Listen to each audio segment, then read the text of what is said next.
Pergi ke warung beli terasi. Pulangnya lupa bawa kembalian. Biar channel ini semangat berbagi, subscribe dong kawan. Bayangkan sebuah wilayah yang begitu jauh hingga jaraknya hampir menyentuh batas antar bintang. Wilayah itu bernama Awan Oort. Inilah wilayah paling luar dan paling misterius di seluruh tata surya kita.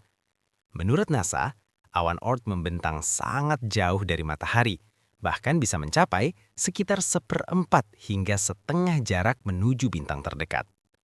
Wilayah ini bukanlah satu benda padat, melainkan kumpulan miliaran objek kecil yang membeku membentuk selubung raksasa yang mengelilingi seluruh tata surya. Untuk memahami jarak sejauh itu, kita perlu meninggalkan satuan kilometer dan mil. Para astronom menggunakan satuan astronomi. Satu satuan astronomi didefinisikan sebagai jarak antara bumi dan matahari. Dan satu satuan astronomi setara dengan sekitar 150 juta kilometer.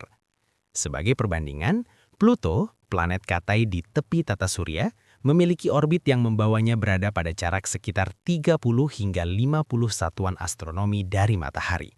Namun, awan Oort jauh melampaui itu.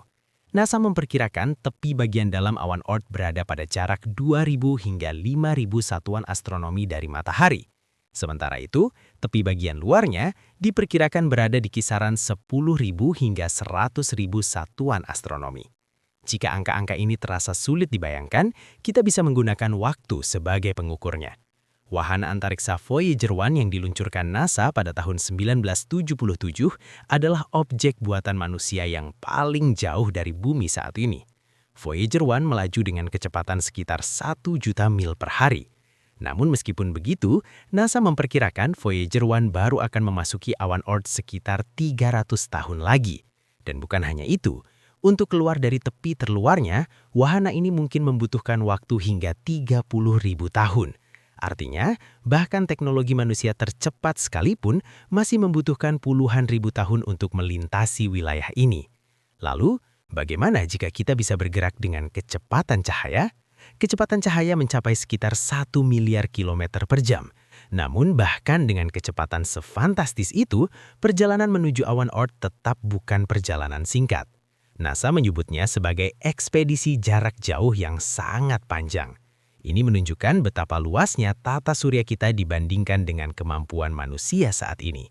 Awan Oort juga memiliki peran penting. Menurut NASA, wilayah ini diyakini sebagai sumber komet periode panjang.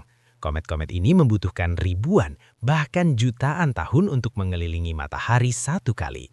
Ketika kita melihat komet terang melintas di langit bumi, ada kemungkinan besar asalnya berasal dari wilayah yang sangat jauh ini. Jadi saat kamu memandang langit malam dan merasa bumi hanyalah titik kecil di tengah alam semesta, ingatlah satu hal. Bahkan tata surya kita sendiri masih memiliki wilayah misterius yang hampir menyentuh ruang antar bintang. Dan wilayah itu bernama Awan Oort.